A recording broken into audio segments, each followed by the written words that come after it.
In this video, I will show you how to install Docker on Windows Server. I'll be demonstrating the installation on Windows Server 2025, but the steps also work on previous versions. Before installing Docker, keep in mind that Docker on Windows Server is designed to run Windows containers only. You cannot run Linux containers on Windows Server.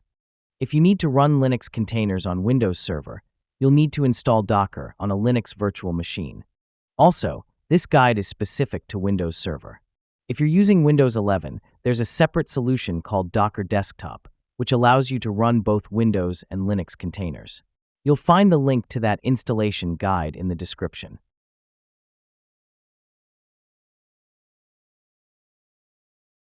To install Docker on Windows Server, Microsoft provides an installation script. What you need to do is run this first command to download the script, and then run the second command to install it.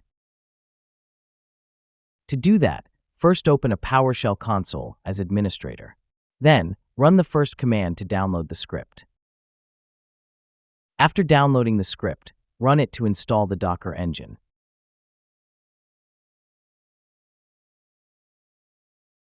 During the installation, Windows Server will reboot once. After the reboot, the installation will continue automatically.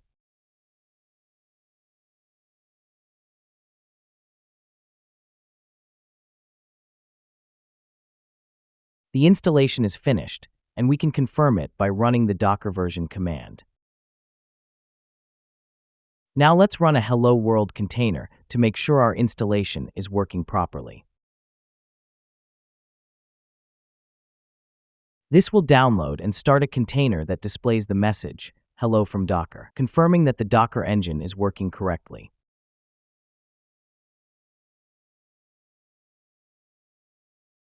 You can find Windows-based images for Docker on the Docker Hub Microsoft repository.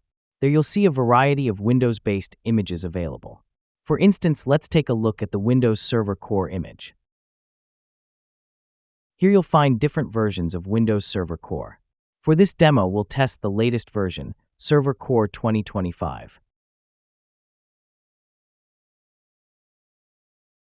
When starting a new container, I will also be adding the -d and -t options to the Docker run command. The -d option starts the container in the background, while the -t option attaches a sudo terminal. Without these, the container won't keep running. Great, the container was created successfully, and the Docker ps command shows that we have one running container. Now let's connect to it using the docker exec command. With the docker exec command, we add the -it option to start an interactive session. Then, we specify the container's name or ID and the shell we want to connect to. For Windows containers, the shell will be PowerShell. Now we are inside the container. Let's see what version of Windows is this by running the getComputerInfo command.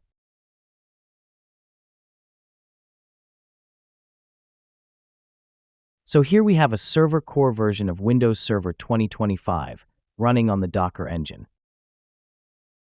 And that brings us to the end of this Docker installation guide. If you found it helpful, don't forget to like and subscribe to the channel. Also, if you want to learn more about starting Docker containers, check the video link in the description for the Docker run command.